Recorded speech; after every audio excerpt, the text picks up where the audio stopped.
Oh, Rich is a blab virgin. There we go. You're breaking my cherry. Oh dear, this is so inappropriate. Okay, so let me introduce you. Welcome first. Welcome to the first episode of Morgana Radio. That's on Blab, so we're no longer audio only. And my guest for this first Blab is Blab Virgin Rich German. Rich is a best-selling author, speaker, business, and lifestyle coach. Since 1999, he has conducted over 18,000 individual coaching sessions. He is the co-creator of the JV Insider Circle. JV means joint venture, and I'm sure he'll explain what that means. It is a powerful community that supports coaches, authors, and speakers in building their businesses via joint venture partnerships. His main website is richgerman.com, and we'll type that in. Rich lives in Laguna Beach, California, and when he's not working, he can be found on the ocean paddleboarding with dolphins and whales. Welcome, welcome, welcome, Rich. Thank you. I'm glad I figured it out. How are you, dear? Awesome, awesome. I don't feel as bad now that I know that I'm your first Blab interview. I don't feel as bad that I couldn't get the technology figured out. And we're inviting all of my followers on Twitter. This is going to be interactive, and we will actually, because I know there's a guy named Pitbull who really has been wanting to get on. So we'll take questions at some point, and people can come on and ask you questions. So cool. The topic that for today, it's usually money, love, and magic, but I made it money, love, and paddleboarding because when you call yourself a lifestyle coach, you're really paddling your talk. So can you tell us a little about the life you've created for yourself and how you got here? Yeah, so first of all, thank you, Morgana, for having me. It's always a pleasure to see your smiling face, and we've never done an interview before, so I've been excited about this, and I welcome everybody that's listening right now, and hopefully we'll share a lot of fun stuff and things that will help you to live a better life, build a better business, and we'll see what happens. So for me, a little bit of background, I became a coach back in 1999. I always joke that I became a coach before coaching was cool, and so I've been doing this a long time, and I've done, like you said, over 18,000 coaching calls. So I really put in my time. And what happened, I won't bore you with all the details, but back in 2008, I was working for another coaching company. I helped a friend of mine to build a pretty substantial coaching company. And long story longer, I had to quit that. It was kind of a job. I was running the coaching division, and it just was kind of a painful place to work. And so I quit. And at the time, I had just moved to California. I was living right here on the beach in Laguna Beach. This was 2008 when the economy, you want to talk about the money part, this was October of 2008 when the economy was literally falling down the tubes without touching the sides.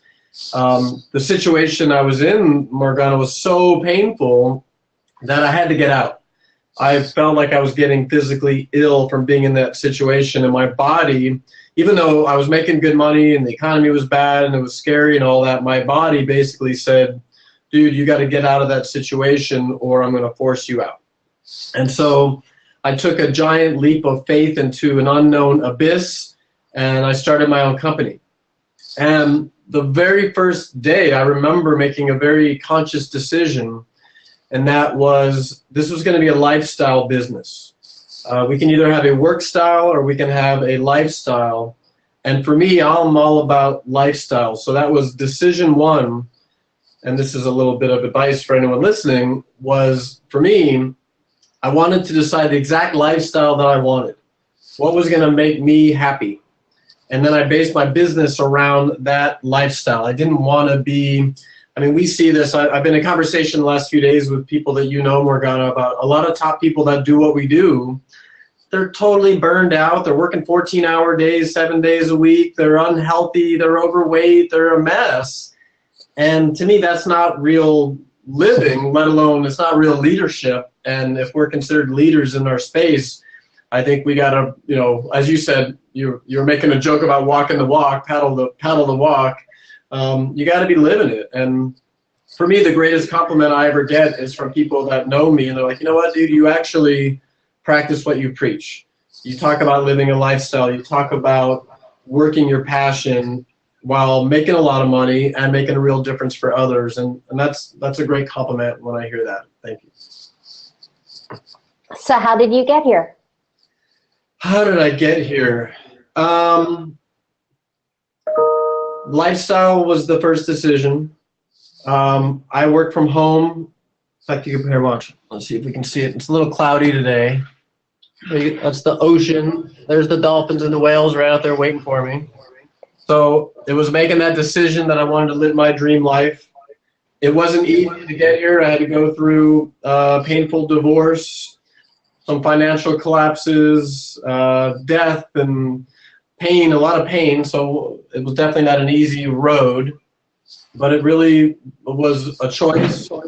And from a business standpoint, I got here. It was funny, when I started my company back in 2008, I was all over the map. I was a typical life coach who would basically teach and talk about whatever I felt that day when I woke up. So some days I was a life coach, some days I was a meditation teacher, some days I was a health coach, some days I was a money coach. I was all over the map. How I stayed in business is beyond me. And then one day I took the advice that everybody gives, and that is to really niche it down. So I sat and I asked two questions. One, what do I love to do? And two, where do I think I can make a real impact? And what I decided was I really love to coach coaches. I'd done that before. I've certified hundreds of coaches and worked with tons of coaches over the years, and I loved that. So I said, I'm going to go back to coaching coaches. So I created a program just for coaches to help them build their business. And then I made a decision a couple years after that I hadn't niched it down enough. I said, if you put yourself out there, my thing now is joint ventures.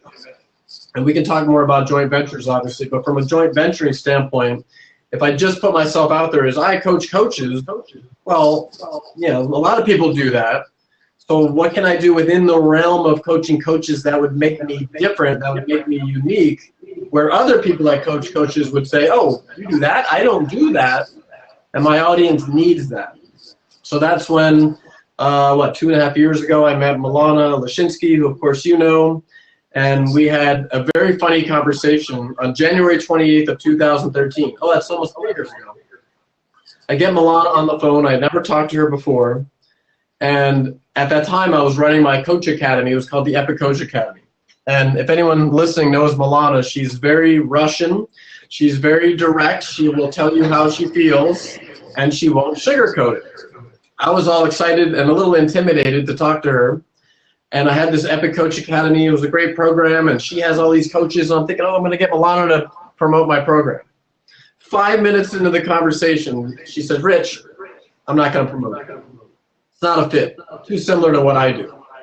And I was like, okay, now I'm like on the phone with this woman. I'm like, well, I might as well continue to talk to her. And we just started talking. And I said to her, Milana, how did you build your business? And she says, I built mine through joint ventures. And she says, Rich, how did you build your business? I did it through joint ventures. And I said, and she asked me, what was my exact process for getting joint venture partners? And I started telling her the very simple process. And one of the steps is that I get people on the phone and I talk to them. And she says, stop right there. I don't talk to people on the phone. I don't really like being on the phone with people. Meanwhile, I'm on the phone with her in that moment, so it was a little awkward. And we joke about that now. And she said, the long story short is I did things this way. She did this way, way over there. But it got us the exact same result. And I remember I hung up the phone with her thinking, there's something here. If we could help people at any level do joint ventures, it's easy when you got a big list and a big name to do joint ventures. I said, but what if a coach who's got the heart, got the passion, but they don't have a big list yet? What if there was a way for them to get in the JV game? And I remember we hung up the phone, and I actually was really frustrated. I was like, there's something here, but I don't know what it is. And what's cool is all my best ideas, they either come when I'm out on the ocean, or I'm in the shower, or I'm in meditation. This one was close. It was a little different. I went to bed that night, frustrated, and at 5 a.m. the next morning, I'm laying in bed in the next room right here, and I remember I just popped up at 5 o'clock, which is earlier than I normally wake up, and it hit me. I said, I got it. I get on my computer right here, and I email Milana, who's on the East Coast. I said, I got $1 million idea, Milana. You want to hear it? She responded to that one. And I said, let's coach people. Let's train them how to do joint ventures. And then let's put them in a community where they can all partner with each other. Because I basically was like, let's create a Match.com for coaches, authors, and speakers. And she said, oh, my God, that's a great idea. And I had to partner with her because it never would have happened without her. I would have felt horrible running with that idea without her. And so that was my niche within the niche. We launched this The Insider Circle a few years ago now. It's now the largest community in the world for coaches, authors, and speakers that want to do joint ventures. We have a great membership, a great community, a live event that you were at a couple months ago. And the reason I share all this is because when I found that niche within the niche, it's simplified everything in my life. So now all I do is focus on that one program and building that and supporting the people in it. And I can do that in kind of part-time hours, which allows me to have the freedom of time to focus on everything else that's important in life, to have that dream lifestyle, which for me is living on the beach, being on the beach, on the water, focusing on my health, my spiritual life, all the things that I think are more important, quite candidly, than money. So that's how I got here. I hope that was a good answer to a short question. It's a great answer. Yeah, I have a philosophy that people who are making a lot of money but living really crappy lives because the focus, and it's ironic because I am the relationship with money coach, but honestly, if your pursuit of money is sacrificing your relationships and your lifestyle and your good work in the world, that's just a very high level of poverty. And what you're demonstrating is you are really, as you put it, you are truly living a rich life in every sense of the word. It's my name. I have to live up to it. Yeah, I see it every day. A lot of people, successful ones, that are just burned out, and it frustrates me. I don't like seeing it. And so because that was you. Yeah, I guess so. But what's the point? I mean, money, I don't know. I could probably work a lot harder and maybe make a lot more money, but I'm happy. I'm happy. And at the end, that's one thing I know. We all want, why do we do what we do? I hope it's because we want to heal anything that needs to be healed so that we can be happy and enjoy the short time we have on this amazing planet. So I try to live that, and that's what I try to coach people to do, for sure. I know you brought up a lot about the niche, and so I am feeling called to dive into that a little deeper, because that is where I see a lot of people in business really getting stuck. Like, as you said, how do you partner with somebody until you have a niche? So how do you help your people find that elusive niche? Simple. So, by the way, I haven't been to your new house yet, and I'm loving looking at the background. I'm sorry I missed your birthday party recently. I can't believe I missed your 29th birthday. I feel awful. 49. So, but thanks. Yeah, I think the niche is simple. I say that it's simple, yet I empathize with people because I work with a lot of them who it takes them many months to really figure out what that niche is. And when you haven't figured it out, it's frustrating because it's hard to know how to move forward. Like when I found JVs as my niche, it's like, I know exactly where I stand in the world. Anytime I'm talking to someone, I know what to talk about. It simplifies things so much. So I empathize with people who haven't figured it out, because the last thing you want to do is say to someone, hey, I'm a life coach. Oh, really? So am I. So is my mom, and so is everyone else that I know. Good luck with that. So I think niche has to begin with passion. I don't know exactly who's listening right now, but if you're listening and you are some type of a coach, an author, a speaker, someone that has a message, someone that has a gift, and you know that you want to get that gift out there into the world. Let me close this window.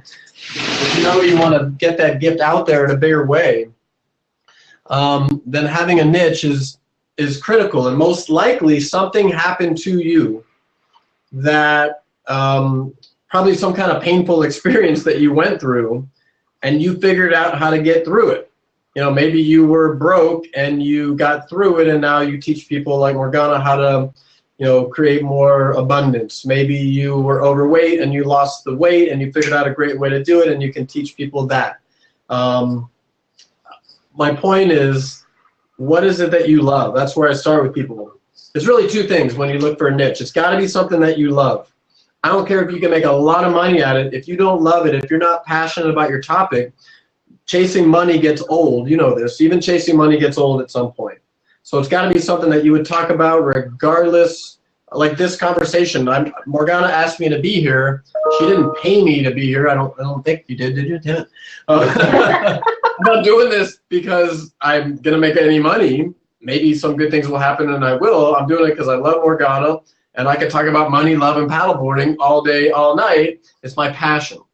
So you got to base it on your passion so that it never gets old. And your passions could change over the year. But, you know, right now, what is it that you love to talk about? Most likely, like I said, based on something that happened in your life where you discovered something that you feel compelled to share with people. And then the second thing, it is a business, so I will also look at, is this a viable business? You know, do I feel that whatever this passion is, people need it? Can I coach people on it? Can I create a program on it that is viable in the marketplace? So it starts with passion always, and hey, does it make sense from a business standpoint? Last week I interviewed Tad Hargrave, who's doing a lot of stuff on niching. He would be an ideal JV partner for you. He said something I loved about date your niche. You don't have to marry the niche. Just date it, see how it works. I like sleeping with my niche. Date your niche. All right, I like that. So I just saw we're getting interest in the whole paddle boarding. Michael just posted a tip. Paddle boarders, please remember boats don't have brakes. I love you, Michael. Thank you. So talk about paddle boarding and why that's important. Oh, wow. I love that this is a totally non-scripted interview, and I had no idea what you were going to ask me. So the house that I'm sitting in right now, I moved in here 5.5 years ago. I've been in Laguna Beach 10 years, and it's right on the beach. And about 5 years ago, a friend of mine said, hey, let's try this paddleboarding thing.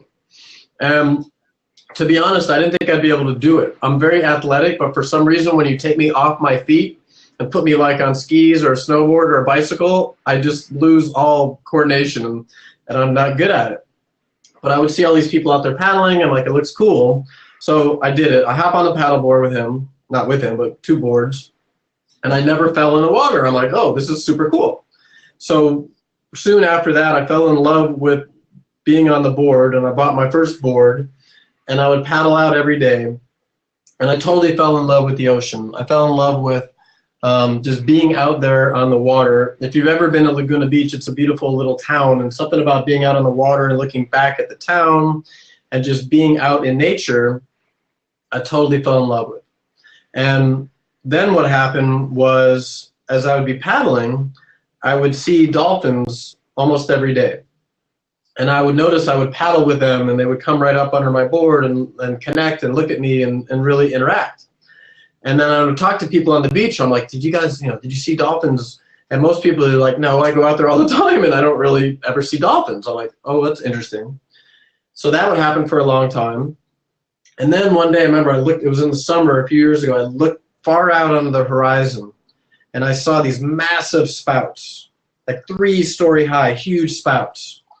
And I said, I'm going for it. And I paddled out about 2 miles. I didn't realize how far out I was the day that it happened, but I paddled out 2 miles. And I find myself right next to a blue whale, which is the largest animal that's ever lived on the planet. It's twice the size of any dinosaur that's ever lived. Imagine 2 school buses back to back, They're about 100 feet long. And I'm there with them, me on my little board, and a blue whale, which is, by the way, completely calm and docile. And I'm there on my board right next to it, and the thing literally is like looking at me. And I was like, that blew me away. So what happened over the months to follow, I started bringing a camera out there, and I would take photos of the dolphins and the whales, and I'd post them on Facebook, and people were digging it. And then I got a little fancier, and I got a GoPro that I put on my hat, and I started filming video. And I just kind of fell in love with, the whole deal for 1,000 different reasons. And then it all kind of came to a head a year ago. Last January, I paddled out with this pod of orcas 2 miles up the coast right here.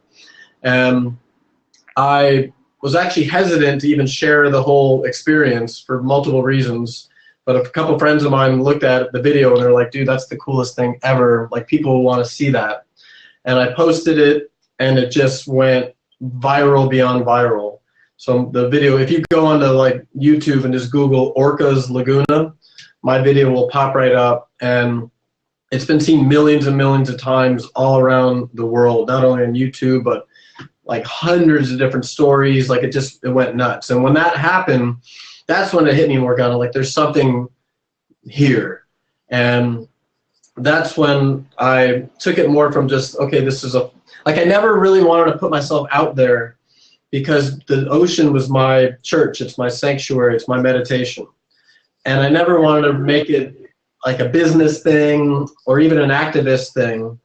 But all these things kept happening, and finally I said, okay, this is bigger than me.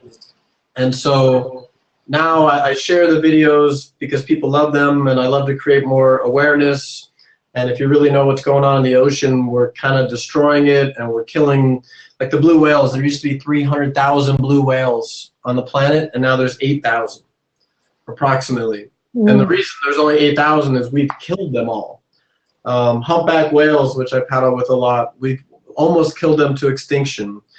We basically fished out the ocean. If it doesn't change, scientists say in 50 years, there won't be a commercial fishing industry anymore because there won't be any fish. So I think about living in a world where we have to tell our children that there used to be this animal called the whale, and there's no longer any whales, and people asking, well, why aren't there any whales? And to have to say, because we killed them all. It's like, to me, these are the most magical, mystical beings on the planet. And so now I feel very compelled to put myself out there more. I'm actually in the middle of putting together a coffee table book right now of all my best photos. I'm starting a nonprofit, doing fundraisers. Lots of things are in motion. And the coolest thing about it is I really don't have to do anything, meaning I just kind of go with the flow with it. Like, I don't have a formal business plan or anything like that. Like, it just kind of, I feel very guided. I'm so on purpose with it that I really feel guided in everything that I do. So there's really not a lot of thinking involved with it. And what's cool is, like, I love my JV business. It makes me more than enough money to live this amazing life. It makes a real difference in the world. I mean, we help thousands and thousands of people, so it's very significant. And I love it. And the ocean is my biggest passion. Like, this is what I really, really love. And so to get to the way I've set up my life and my business, I have the time. I think so many people have passions that they just don't have time to really focus on. That's why I started this whole conversation talking about the importance of lifestyle first. Health, lifestyle, those things, so that you can do all the other things that you love to do. So that's a short synopsis of my falling in love with the ocean. And I'm definitely not dating the ocean. We are in a massive love affair, that's for sure.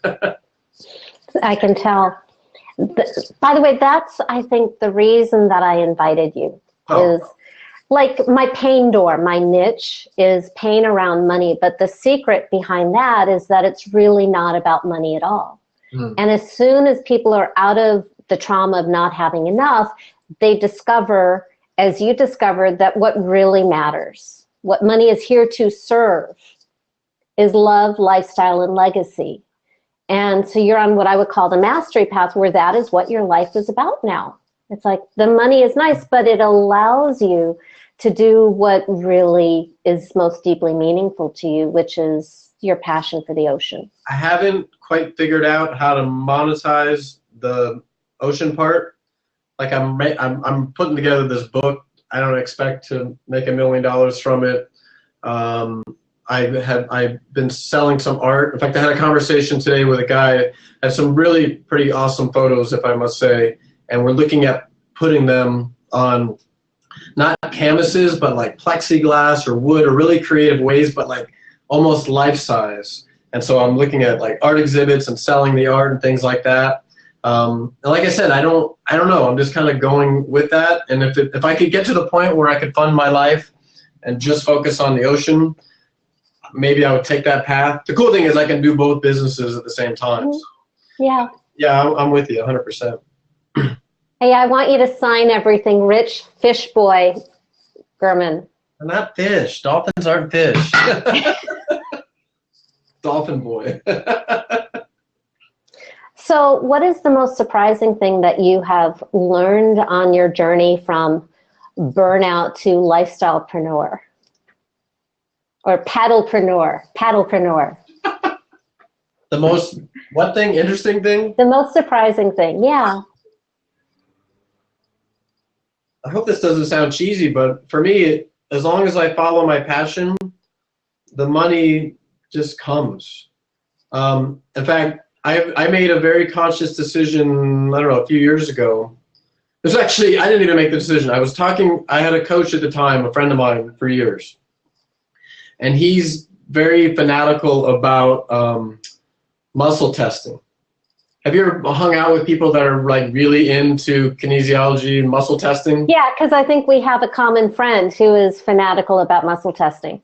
Okay, I don't know if it's the same person. Who is it? Can we say? Oh, I was thinking Christian Michelson uses that all the time. It's not Christian. It's Okay. someone that makes him look like a novice. Like the guy, like, should I go pee right now? Like he muscle test is, yeah, more than Christian, like 10 times more. Like not, it's like fanatical. He jokes that him and his wife, when they're in bed, they'll muscle test like, you know, what position should we be in right now? Like they're over the top. And so every time we would talk, he was coaching me for a while. And every time we would talk, he would muscle test some of you won't get this at all, some of you will. But he would muscle. Your body will tell you the truth. Your head will go in every direction, but by the strength of your muscles, you can find out what is true for you. Yeah, and through it, you can test anything, including the level of consciousness of anything, a book, a human being, a bottle of water. And so every time we would talk, he would muscle test my consciousness on a scale of 1 to 1,000. And we get on the phone one time, you're going to love this. And he says, this was a few years ago, he says, so he muscle tests me. He goes, oh, I got good news for you. You just passed the level of consciousness where you no longer care about money. And I remember thinking, that's really cool, because I was raised that in a very scarce, probably very normal way, that money was scarce, and you had to work your ass off every day, all day to make money. And that always felt the opposite of my true nature. So when my buddy Matthew said, you just passed the level of consciousness where you care about money, I remember thinking, like, I don't even know if that's true or not, but I'm going to take it on like it is. And from that point on, I decided I'm never going to worry about money again. And I'm just going to trust that as long as I follow my heart and my passion, that I will be taken care of. And that's how I live my life. And honestly, I rarely worry about money. I don't even think about it. And it hasn't been an issue. So that's worked for me. And that's the magic part of the conversation, is when you can really tap into your intuition, your zone of genius, your bliss, you manifest. For my manifestors out there, you just make much better decisions from that place of relaxation and trust. Yes. And I think for me, I believe in magic. I mean, I commune with dolphins and whales every day. How the hell did that happen? So I believe in magic. I believe in miracles. I believe that I'm protected. I believe I'm guided in all that I do and all that I say. I believe that there is an energy that created me, that sustains me. I believe it's the same energy that created and sustained all of us listening. Whether you call that God or spirit or the universe, I don't really care what you call it, but I believe in these things. And at the same time, I believe in being very grounded. So I think it's a combination of trust and faith and magic. And, if you listen really what I've said about my business, it's all practical stuff. Pick a niche. Go deep in that niche. Figure out your message of how you can help people in the world. I'll put it this way, back to the niche thing for a second. I think the best question to look at is, what problem can you solve for people?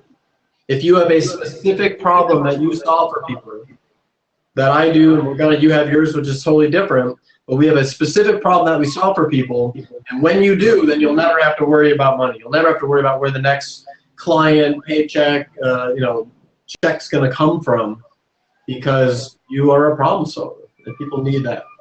Make sense? Yeah. And I think you just answered my next question, dang it. Well, Rats.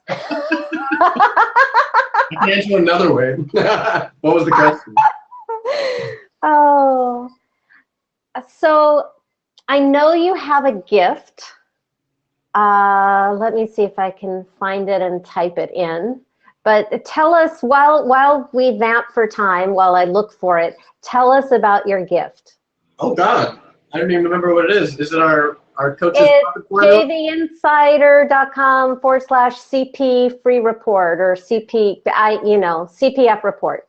So CPF is the Coach's Profit Formula. It's a free report that you can download, where we talk about the formula required for any coach to build a large audience, to sell out all of your programs and products, and build a large list. I think I already said that, but basically how to build your coaching business, which to me is about having a lot. I think the biggest challenge coaches have, authors, speakers, any type of expert, is you just don't have a big enough audience, a responsive audience to talk to. And so that's really where we come in and help you through doing joint ventures to build a big audience that you can promote yourself to. And I'll tell you this, when you have a large responsive audience, life is a lot easier than when you don't. So that, I talk about problem solving. That's the number one problem we solve for people, is getting them in front of a targeted audience of people interested in their topic. So that's where I can really help you. It's funny because you've done that professionally, but you also accidentally did that with the Ocean Project too. Yeah, I was thinking about that yesterday. This is really weird. On, what's today? Whatever today is. On Sunday, 2 days ago, on this weekend, Saturday, I had one of the best paddles of my life. I paddled out. There was this big pot of dolphins, and in the middle of the pot of dolphins, all of a sudden, a baby gray whale all by itself pops up 2 miles offshore, and it's going really slow. And I paddled with this whale all the way back to shore. Like normally they're just heading south to Mexico, but this one, for whatever reason, was going right to the shore. I mean, this whale came within 10 to 20 yards of the sand. And I followed it all the way, and then it circled around for about an hour, and then it finally took off south, which is where they're all heading right now. And I remember I'm sitting there, I sat down on my board, because this was like a few hours of being with this whale, and I'm sitting on my board, and I remember thinking to myself, like, everything is perfect in the world right now. Like, I felt so whole and so complete, and I was just blissed out, and all of a sudden then this pot of dolphins pops up, 8 of them, the most friendly, interactive dolphins you've ever seen in your life. And then I followed them. They just happened to be cruising all the way back to where I live, so I followed them like 3 miles all the way back to my house. It was like amazing. In fact, if you go on, just look me up on Facebook. My public page is public, so you'll see pictures of everything and videos of everything I'm talking about. But I took a cool picture of the whale. If you know anything about Laguna Beach, there's this iconic house that has a like a, what do you call it, a turret? Like it's like a castle tower, and it's like right on the sand, and it's you see there's a lot of photos of it, and the whale is right next to it. And the whole time I'm like, I want to get a picture of the whale and the tower, and I nailed this cool shot. You can see the whale and the tower, and I posted it on a Sunday morning. And you think nobody's really online much on a Sunday. I didn't expect to get a lot of action on it. It's had over 700 likes, a ton of comments. it was picked up by the paper. Like the photo went nuts. I had a woman from the local paper contacted me. She came out yesterday, met me on the beach and interviewed me. Like something, I don't know what it was, but like something happened. And it is happening around my stuff. So, and I was thinking about why is this happening?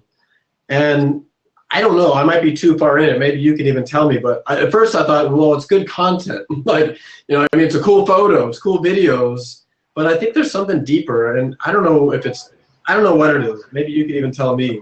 But people are really seeming to resonate at a high level. I'm just noticing patterns that correspond between your path with Milana and now this with the ocean, is that you trust your instinct and you follow through. When you have that voice saying, do this, you do it. There's very much a whole thing about you being in the flow. And you were doing your paddling when you reached out to Milana. And I think that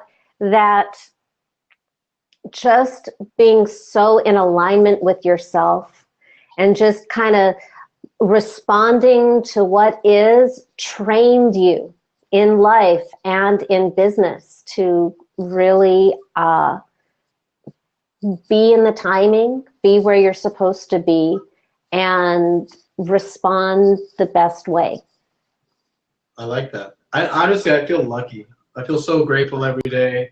And I hope, and I hope I don't come up in any kind of egotistical way. I just want everybody listening, like, it might not be the ocean for you. Whatever it is, life is short, and whatever you love, whatever you're passionate about, that's how you got to spend your time. I mean, I went to a tribute concert last night for David Bowie, and right here at this little dive bar in town. And my buddy, I didn't even want to go.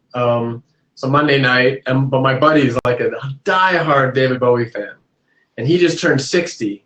And so when he sees his idol die at 69, 70 years old, you know, that gets him thinking, oh shit, like there's not much time left. And we show up at this bar. There was a line out the door. There was hundreds of people crammed in this little bar, and all these local musicians got on stage and they all sang a different Bowie song. It was really awesome. And like why were people drawn to that? It was a man who was living his passion. And when we lost him, people like had a very visceral reaction to it. So I don't know how much time we all got left, but it's not that much. And to do anything that's not in alignment with what your body and your heart and your soul is meant to do, I just don't, it just feels like a waste of the short time we have. I think we're going to end on that. Kind of hard to top that. So thank you, Rich, on this great conversation about love, money, paddleboarding, and David Bowie. Thank you, Morgana. Thank you, everybody, for being here. Bye. Bye-bye.